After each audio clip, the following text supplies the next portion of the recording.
요즘 보살님들의 얼굴을 보면 참으로 안타까운 마음이 듭니다. 너무 진지하게 살고 계십니다. 너무 무겁게 살고 계십니다.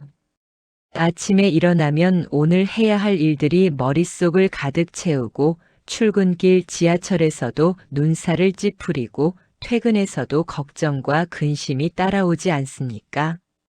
자식 걱정, 건강 걱정, 돈 걱정, 노후 걱정. 걱정이 꼬리에 꼬리를 물고 이어집니다. 그렇게 하루하루를 진지하게, 무겁게 살아가고 계십니다. 그런데 보살님들 한번 생각해 보십시오. 이렇게 진지하게 산다고 해서 문제가 해결되던가요? 이렇게 무겁게 산다고 해서 인생이 더 나아지던가요? 오히려 더 힘들어지고 더 지치고 더 괴로워지지 않습니까? 저는 오늘 보살님들께 말씀드리고 싶습니다. 조금 더 가볍게 사십시오. 조금 더 웃으며 사십시오. 인생이란 원래 그렇게 진지하게 살 만큼 긴 것도 아니고 무겁게 짊어질 만큼 중요한 것도 아닙니다.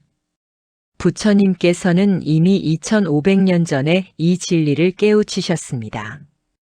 금강경에 이런 말씀이 있습니다. 일체유의법 여몽환포영 여로역여전 응작여시관. 모든 유의법은 꿈과 같고 환상과 같고 물거품과 같고 그림자와 같으며 이슬과 같고 번개와 같으니 마땅히 이와 같이 관찰해야 한다는 뜻입니다. 우리가 그토록 진지하게 붙들고 있는 이 모든 것들이 사실은 꿈과 같고 물거품과 같다는 말씀입니다. 그렇다면 왜 그렇게 무겁게 살아야 합니까? 왜 그렇게 진지하게 집착해야 합니까? 오늘 이 시간 저는 보살님들께 4가지 지혜를 전하고자 합니다. 이 4가지만 마음에 새기신다면 보살님들의 인생은 분명히 가벼워질 것입니다. 더 많이 웃게 될 것입니다. 더 행복해질 것입니다. 지금부터 함께 부처님의 지혜를 배워보겠습니다. 편안한 마음으로 들어주십시오. 첫 번째로 말씀드릴 것은 집착을 내려놓는 지혜입니다. 보살님들, 우리가 왜 이렇게 진지하게 살아갈 수밖에 없는지 아십니까? 그것은 바로 집착 때문입니다. 이것만은 꼭 지켜야 한다는 집착, 저것만은 반드시 이루어야 한다는 집착, 이래야만 한다는 집착이 우리를 무겁게 만듭니다. 출근길 지하철에서 누군가 발을 밟았을 때 우리는 화를 냅니다. 왜 화가 날까요? 내 발은 밟혀서는 안 된다는 집착이 있기 때문입니다. 회사에서 상사가 부당한 지시를 내렸을 때 우리는 분노합니다. 왜 분노할까요? 나는 정당하게 대우받아야 한다는 집착이 있기 때문입니다. 자식이 내 뜻대로 살아주지 않을 때 우리는 속상해합니다. 왜 속상할까요? 자식은 부모 말을 들어야 한다는 집착이 있기 때문입니다. 이 모든 집착이 우리를 진지하게 만들고 무겁게 만들고 괴롭게 만듭니다. 부처님께서는 사성제의 가르침을 통해 이미 이것을 명확히 밝혀주셨습니다. 고진멸도 괴로움이 있고 괴로움의 원인이 있고 괴로움이 사라진 상태가 있고 괴로움을 사라지게 하는 방법이 있다는 진리입니다. 그리고 괴로움의 원인은 바로 집착이라고 말씀하셨습니다. 집고, 집멸, 집도의 집이 바로 그것입니다. 가래, 탐욕, 집착이 모든 괴로움의 근원이라는 것입니다. 옛날 어느 선원에 한 수좌 스님이 계셨습니다. 이 스님은 참으로 진지하게 수행하셨습니다. 하루도 빠짐없이 새벽 3시에 일어나 좌선하고 경전을 읽고 염불하고 탁발하고 또 좌선하셨습니다. 그런데 이상하게도 이 스님은 늘 괴로워 보였습니다. 표정이 굳어 있고 미간에는 늘 주름이 잡혀 있었습니다. 어느 날 조실 스님께서 이 수좌 스님을 부르셨습니다. 자네는 왜 그렇게 괴로워 보이는가? 수좌 스님이 답했습니다. 조실 스님, 제가 아무리 수행해도 깨달음이 오지 않습니다. 20년을 수행했는데도 번뇌가 사라지지 않습니다. 어찌하면 좋겠습니까? 그러자 조실 스님께서 빙그레 웃으시며 말씀하셨습니다. 깨달음을 얻어야 한다는 그 마음이 바로 집착이네. 번뇌를 없애야 한다는 그 마음이 바로 번뇌일세. 수행은 무언가를 얻기 위한 것이 아니라 내려놓기 위한 것이라네. 깨달음도 내려놓고 수행도 내려놓고 심지어 깨달음을 얻고자 하는 마음까지 내려놓을 때 그때 비로소 자유로워지는 것이네. 이 말씀을 듣는 순간 수좌 스님의 얼굴에 환한 미소가 떠올랐다고 합니다. 그렇습니다, 보살님들. 우리는 너무 많은 것을 붙들고 있습니다. 이것을 얻어야 한다, 저것을 지켜야 한다, 이렇게 살아야 한다는 수많은 집착들을 붙들고 있습니다. 그런데 그 집착을 내려놓는 순간 우리는 자유로워집니다. 가벼워집니다. 웃을 수 있게 됩니다. 그렇다면 어떻게 집착을 내려놓을 수 있을까요? 첫째, 무상함을 관찰하는 것입니다. 아침에 일어나서 거울을 보십시오. 어제의 내가 아닙니다. 세포는 끊임없이 죽고 새로 태어납니다. 생각도 계속 변합니다. 감정도 계속 변합니다. 변하지 않는 것은 아무것도 없습니다. 그런데 왜 변하는 것을 붙들고 집착합니까? 둘째, 비교하는 마음을 멈추는 것입니다. 우리가 괴로운 이유는 남과 비교하기 때문입니다. 저 사람은 승진했는데 나는 왜 안 되나? 저 집은 아들이 효자인데 우리 아들은 왜 저러나? 이런 비교가 우리를 괴롭게 합니다. 비교를 멈추십시오. 내 인생은 내 인생이고 남의 인생은 남의 인생입니다. 비교할 필요가 없습니다. 셋째, 지금 이 순간에 집중하는 것입니다. 과거는 이미 지나갔고 미래는 아직 오지 않았습니다. 우리에게 있는 것은 오직 지금 이 순간뿐입니다. 지금 이 순간 숨을 쉬고 있다면 그것으로 충분합니다. 지금 이 순간 살아있다면 그것으로 감사한 것입니다. 매일 아침 일어나면 이렇게 마음속으로 되뇌어 보십시오. 오늘 하루도 내가 통제할 수 없는 일들이 많이 일어날 것입니다. 하지만 나는 그것들에 집착하지 않겠습니다. 일어나는 일들을 있는 그대로 받아들이고 흘러가는 대로 두겠습니다. 이렇게 다짐하고 하루를 시작하십시오. 그러면 그날 하루는 분명히 더 가벼워질 것입니다. 집착을 내려놓는 것, 이것이 웃으며 살 수 있는 첫 번째 지혜입니다. 두 번째로 말씀드릴 것은 자기 자신을 너무 중요하게 여기지 않는 지혜입니다. 보살님들, 솔직히 말씀드리겠습니다. 우리가 진지해지는 이유는 자기 자신을 너무 중요하게 여기기 때문입니다. 내가 중요하다, 내 생각이 옳다, 내 감정이 소중하다, 이런 마음이 우리를 진지하게 만듭니다. 물론 자기 자신을 존중하는 것은 중요합니다. 하지만 지나치게 자기 자신을 중요하게 여기면 오히려 괴로워집니다. 회의 시간에 누군가 내 의견을 무시하면 화가 납니다. 왜냐하면 내 의견은 중요한데 무시당했기 때문입니다. 모임에서 누군가 나를 초대하지 않으면 섭섭합니다. 왜냐하면 나는 초대받아야 할 만큼 중요한 사람인데 제외되었기 때문입니다. SNS에 올린 글에 좋아요가 적게 달리면 기분이 상합니다. 왜냐하면 내 글은 많은 좋아요를 받을 만큼 훌륭한데 인정받지 못했기 때문입니다. 이 모든 것이 자기 자신을 너무 중요하게 여기는 마음에서 비롯됩니다.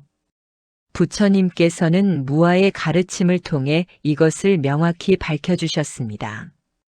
오온무와 색수상행식의 5가지 요소로 이루어진 이 몸과 마음에는 영원 불변하는 자아가 없다는 진리입니다. 우리가 나라고 생각하는 이것은 사실 수많은 조건들이 모여서 잠시 만들어진 것에 불과합니다. 마치 파도가 바다의 일부인 것처럼 우리도 우주의 일부일 뿐입니다. 파도가 나는 특별하다, 나는 중요하다고 주장하는 것이 얼마나 우스운 일입니까? 파도는 잠시 일어났다가 다시 바다로 돌아갑니다. 우리도 마찬가지입니다. 잠시 이 세상에 왔다가 다시 돌아가는 것입니다. 조주선사의 어록에 이런 이야기가 전해옵니다. 어느 날 한 수좌가 조주선사께 물었습니다. 스님, 무엇이 부처입니까? 조주선사께서 답하셨습니다. 뜰 앞에 잣나무니라. 수좌가 다시 물었습니다. 그것이 무슨 뜻입니까? 조주선사께서 말씀하셨습니다. 뜻을 찾지 말라. 있는 그대로를 보라. 잣나무는 잣나무로서 중요한 것이 아니라 그저 잣나무로 있을 뿐이다. 너 또한 너로서 중요한 것이 아니라 그저 너로 있을 뿐이다. 중요하다고 생각하는 순간 집착이 생기고 집착이 생기는 순간 괴로움이 시작된다. 참으로 깊은 가르침입니다.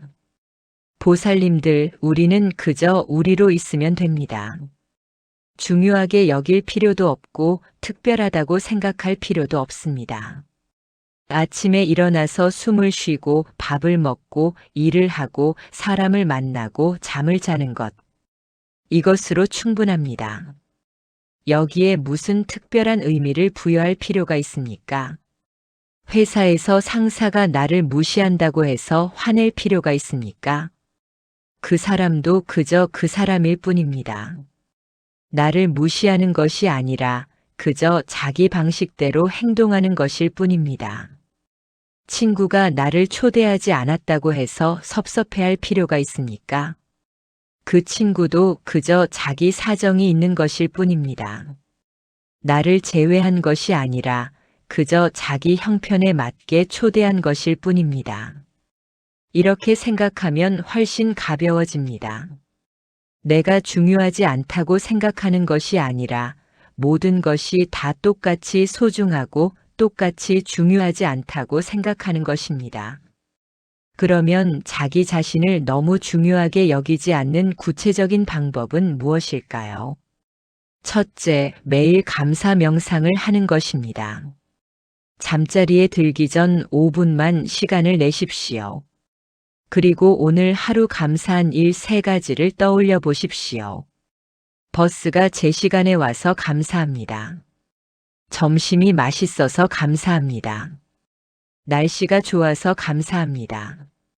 이렇게 작은 것에 감사하는 연습을 하다 보면 내가 특별해서가 아니라 모든 것이 조건에 따라 이루어진다는 것을 깨닫게 됩니다. 둘째, 남을 위해 작은 일을 하는 것입니다. 지하철에서 노약자에게 자리를 양보하십시오. 길에서 쓰레기를 주워 쓰레기통에 버리십시오. 이웃에게 먼저 인사하십시오. 이런 작은 행동들이 나만 중요한 것이 아니라 다른 사람도 똑같이 중요하다는 것을 일깨워줍니다. 셋째, 우주적 관점에서 바라보는 연습을 하는 것입니다. 밤하늘의 별을 보십시오.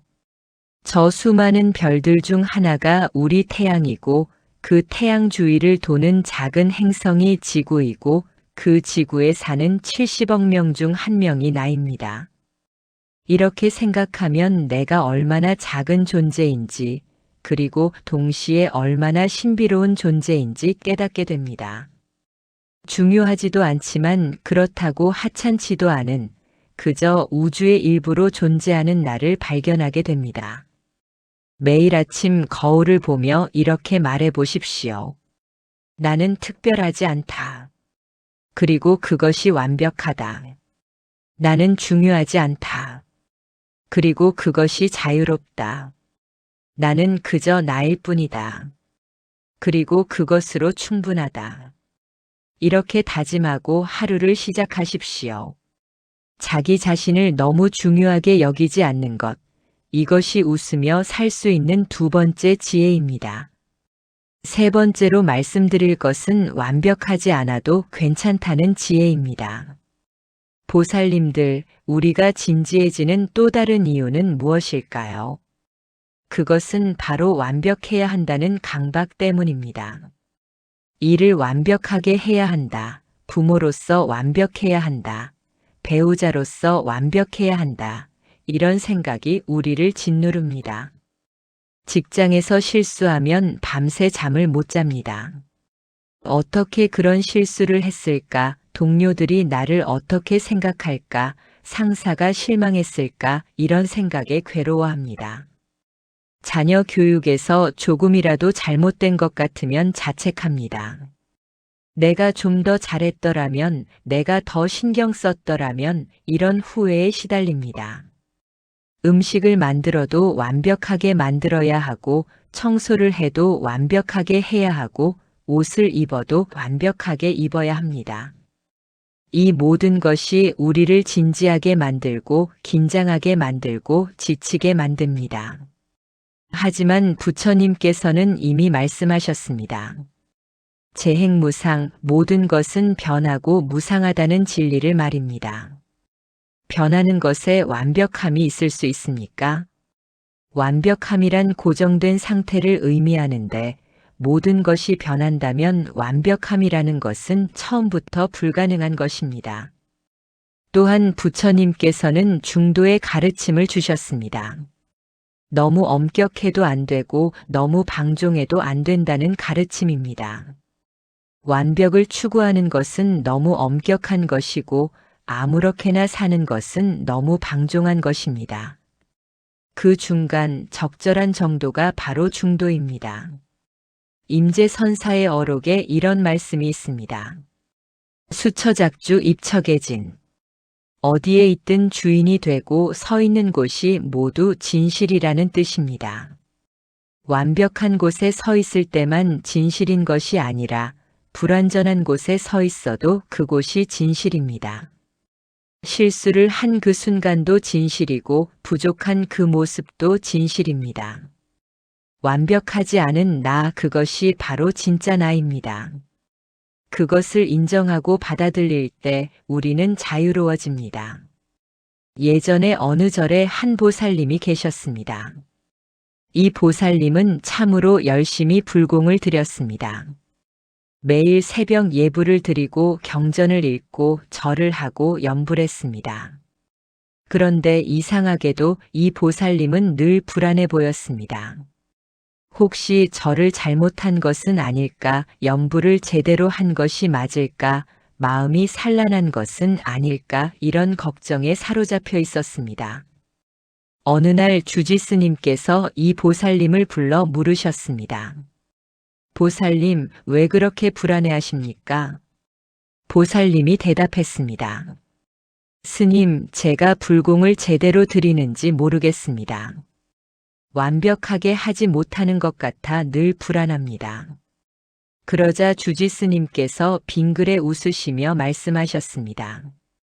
보살님, 부처님께서는 완벽한 불공을 원하시지 않습니다. 진실한 마음을 원하실 뿐입니다. 절을 하다가 넘어져도 괜찮고 염불하다가 잊어버려도 괜찮고 경전을 읽다가 졸아도 괜찮습니다. 그것이 바로 보살님의 진실한 모습 아니겠습니까? 부처님께서는 그 모습을 보시고 미소 지으실 것입니다. 완벽함을 추구하다가 지친 모습보다 불완전하지만 즐겁게 수행하는 모습을 더 좋아하실 것입니다. 이 말씀을 듣고 보살님의 얼굴이 환해졌다고 합니다. 그날부터 이 보살님은 불공을 즐겁게 드리기 시작했고 얼굴에는 늘 미소가 떠나지 않았다고 합니다. 그렇습니다, 보살님들. 완벽하지 않아도 됩니다. 실수해도 됩니다. 부족해도 됩니다. 그것이 바로 우리의 진실한 모습입니다. 그 모습을 인정하고 받아들일 때 우리는 비로소 자유로워집니다. 그렇다면 완벽주의를 내려놓는 구체적인 방법은 무엇일까요? 첫째, 실수를 인정하고 웃어넘기는 연습을 하는 것입니다. 실수했을 때 자책하지 마십시오. 대신 이렇게 말해 보십시오. 아, 실수했네.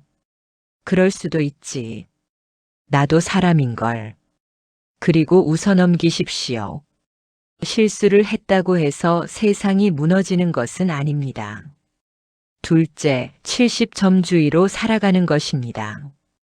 모든 일을 100점 만점으로 하려고 하지 마십시오. 70점이면 충분합니다.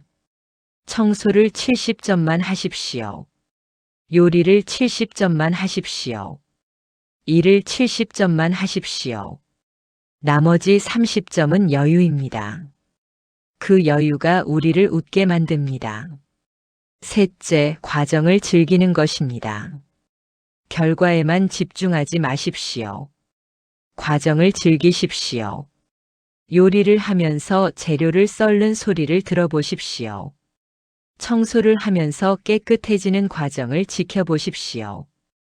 일을 하면서 새로운 것을 배우는 재미를 느껴보십시오. 완벽한 결과보다 즐거운 과정이 더 중요합니다. 넷째, 자기 자신에게 자비로운 말을 하는 것입니다.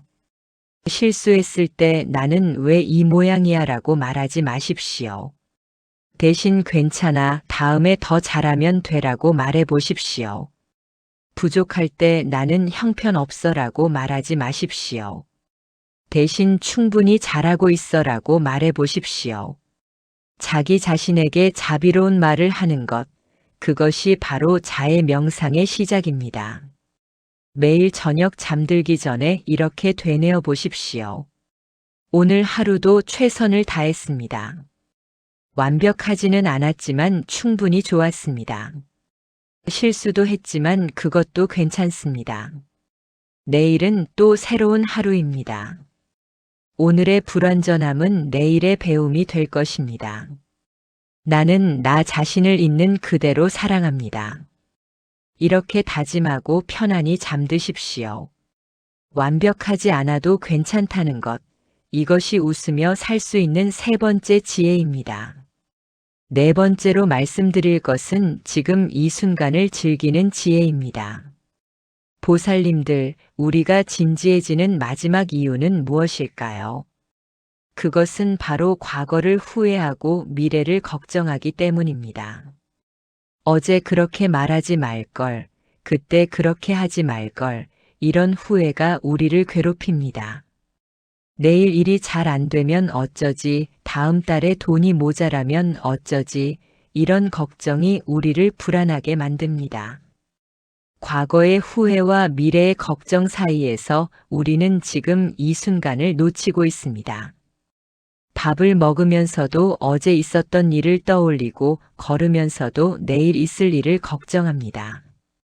가족과 함께 있으면서도 마음은 다른 곳에 가 있습니다. 이렇게 우리는 지금 이 순간을 살지 못하고 있습니다. 하지만 보살님들 생각해 보십시오. 우리에게 진짜로 있는 것은 무엇입니까? 과거는 이미 지나갔습니다. 아무리 후회해도 바꿀 수 없습니다. 미래는 아직 오지 않았습니다. 아무리 걱정해도 알 수 없습니다. 우리에게 진짜로 있는 것은 오직 지금 이 순간뿐입니다. 지금 이 순간 숨을 쉬고 있고, 지금 이 순간 살아있고, 지금 이 순간 이 글을 읽고 있습니다. 이것이 전부입니다. 이것으로 충분합니다. 부처님께서는 사티파타나 즉 사념처의 가르침을 통해 이것을 명확히 밝혀주셨습니다. 몸을 관찰하고 느낌을 관찰하고 마음을 관찰하고 법을 관찰하라는 가르침입니다. 이 모든 관찰은 지금 이 순간에 일어납니다. 과거의 몸을 관찰할 수 없고 미래의 느낌을 관찰할 수 없습니다. 오직 지금 이 순간의 몸, 지금 이 순간의 느낌, 지금 이 순간의 마음만을 관찰할 수 있습니다. 그러므로 수행은 언제나 지금 이 순간에 있는 것입니다. 화두 참선의 전통에서도 이것을 강조합니다. 이мот고 이것이 무엇인고, 지금 이 순간 내가 누구인고, 과거의 나도 아니고 미래의 나도 아닌 지금 이 순간의 나는 누구인고, 이렇게 묻고 또 묻는 것이 화두 참선입니다. 백장선사의 어록에 이런 이야기가 전해옵니다.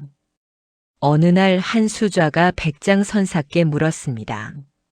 스님, 무엇이 가장 신기한 일입니까? 백장선사께서 답하셨습니다. 홀로 앉아 있는 것이니라. 수좌가 다시 물었습니다. 그것이 왜 신기합니까? 백장선사께서 말씀하셨습니다. 과거의 나는 이미 없고 미래의 나는 아직 없는데 지금 여기 앉아 있는 이것은 누구인가? 생각해보면 참으로 신기한 일이 아닌가. 이 순간 이 자리에 있다는 것만으로도 충분히 신기하고 충분히 감사한 일이네. 참으로 깊은 가르침입니다. 보살님들, 우리는 매 순간 기적을 살고 있습니다. 숨을 쉬는 것, 심장이 뛰는 것, 눈으로 보는 것, 귀로 듣는 것, 이 모든 것이 기적입니다. 하지만 우리는 이것을 당연하게 여기고 과거를 후회하고 미래를 걱정하는데 시간을 씁니다. 얼마나 안타까운 일입니까? 지금 이 순간을 놓치지 마십시오. 지금 이 순간을 즐기십시오. 밥을 먹을 때는 밥을 먹는 것에 집중하십시오. 밥의 맛을 느끼고 밥의 향을 맡고 밥의 질감을 느껴보십시오. 한 숟가락 한 숟가락이 모두 새로운 경험입니다. 걸을 때는 걷는 것에 집중하십시오. 발바닥이 땅에 닿는 느낌을 느껴보십시오. 공기가 피부에 닿는 느낌을 느껴보십시오. 한 걸음 한 걸음이 모두 새로운 여행입니다. 가족과 함께 있을 때는 그 순간에 온전히 함께 하십시오. 스마트폰을 내려놓고 생각을 내려놓고 걱정을 내려놓고 오직 그 사람만을 바라보십시오. 그 사람의 얼굴을 보고 그 사람의 목소리를 듣고 그 사람의 존재를 느껴보십시오. 그 순간이 영원히 될 것입니다. 그렇다면 지금 이 순간을 즐기는 구체적인 방법은 무엇일까요? 첫째, 호흡 명상을 하는 것입니다. 하루에 단 5분이라도 시간을 내십시오. 편안히 앉아서 눈을 감으십시오. 그리고 호흡을 관찰하십시오. 숨이 들어오는 것을 느끼고 숨이 나가는 것을 느끼십시오. 생각이 일어나면 그냥 알아차리고 다시 호흡으로 돌아오십시오. 이것을 반복하십시오. 이 간단한 수행이 우리를 지금 이 순간으로 데려옵니다. 둘째, 일상의 작은 것들에 감사하는 것입니다. 아침에 일어나서 눈을 떴을 때 감사하십시오. 오늘도 새로운 하루를 맞이할 수 있어서 감사합니다. 물을 마실 때 감사하십시오. 깨끗한 물을 마실 수 있어서 감사합니다. 햇빛을 볼 때 감사하십시오. 따뜻한 햇빛을 느낄 수 있어서 감사합니다. 이렇게 작은 것들에 감사하다 보면 지금 이 순간이 얼마나 풍요로운지 깨닫게 됩니다. 셋째, 마음 챙김 수행을 일상에 적용하는 것입니다. 설거지를 할 때는 설거지에 집중하십시오. 물의 온도를 느끼고 거품의 촉감을 느끼고 그릇이 깨끗해지는 것을 지켜보십시오. 빨래를 널 때는 빨래 널기에 집중하십시오. 옷의 무게를 느끼고 바람에 흔들리는 모습을 보고 햇빛의 따뜻함을 느껴보십시오. 이렇게 모든 일상의 행위를 수행으로 만드십시오. 넷째, 디지털 디톡스를 하는 것입니다. 하루에 1시간만이라도 스마트폰을 끄십시오. SNS를 보지 마십시오. 뉴스를 보지 마십시오. 그냥 지금 이 순간 여기에 있으십시오. 창밖을 바라보거나 차를 마시거나 산책을 하거나 그냥 가만히 앉아 있으십시오. 아무것도 하지 않는 시간, 그것이 바로 가장 중요한 시간입니다. 다섯째, 미소 명상을 하는 것입니다. 지금 당장 입꼬리를 살짝 올려보십시오. 억지로라도 미소를 지어 보십시오. 신기하게도 미소를 짓는 순간 마음도 따라서 밝아집니다. 하루에 100번이라도 미소를 지으십시오. 거울을 볼 때마다 미소를 지으십시오. 사람을 만날 때마다 미소를 지으십시오. 혼자 있을 때도 미소를 지으십시오. 미소는 지금 이 순간을 즐기는 가장 간단하고도 강력한 방법입니다. 매일 아침 일어나면 이렇게 다짐해 보십시오. 오늘 하루 나는 지금 이 순간에 충실하겠습니다. 과거는 놓아주고 미래는 맡겨두고 오직 지금 이 순간만을 살겠습니다. 지금 이 순간 숨 쉬고 있음에 감사하고 지금 이 순간 살아있음에 기뻐하고 지금 이 순간 존재함에 만족하겠습니다. 오늘 하루를 마치 내 인생의 마지막 날처럼 그러면서도 첫날처럼 살겠습니다. 이렇게 다짐하고 하루를 시작하십시오. 지금 이 순간을 즐기는 것, 이것이 웃으며 살 수 있는 네 번째 지혜입니다. 보살님들, 오늘 이 시간 동안 우리는 네 가지 지혜를 함께 나누었습니다. 첫째, 집착을 내려놓는 지혜. 둘째, 자기 자신을 너무 중요하게 여기지 않는 지혜. 셋째, 완벽하지 않아도 괜찮다는 지혜. 넷째, 지금 이 순간을 즐기는 지혜. 이 네 가지만 기억하신다면 보살님들의 인생은 분명히 가벼워질 것입니다. 더 자주 웃게 될 것입니다. 더 행복해질 것입니다. 인생은 짧습니다. 2500년 전 부처님께서도 1000년 전 선사님들도 그리고 지금 우리도 모두 이 짧은 인생을 살다가 갑니다. 그렇다면 왜 그렇게 진지하게 살아야 합니까? 왜 그렇게 무겁게 살아야 합니까? 조금 더 가볍게, 조금 더 즐겁게, 조금 더 웃으며 살아도 되지 않겠습니까? 부처님께서는 열반에 드시기 전 마지막 말씀을 남기셨습니다. 모든 것은 무상하니 게으름 피우지 말고 정진하라. 하지만 이 정진이라는 것이 꼭 힘들고 괴로운 것만은 아닙니다. 즐겁게 정진할 수도 있고 웃으며 정진할 수도 있습니다. 오히려 즐겁게 하는 정진이 더 오래가고 웃으며 하는 수행이 더 깊어집니다. 그러니 보살님들, 오늘부터는 조금 더 가볍게 사십시오. 실수해도 웃어넘기고 부족해도 괜찮다고 생각하고 완벽하지 않아도 만족하십시오. 과거는 놓아주고 미래는 맡겨두고 지금 이 순간을 온전히 즐기십시오. 이것이 바로 부처님께서 가르쳐 주신 진정한 행복의 길입니다. 이 영상이 보살님들께 작은 도움이 되었다면 좋아요 버튼을 눌러주시고 댓글로 보살님들의 생각을 나눠주십시오.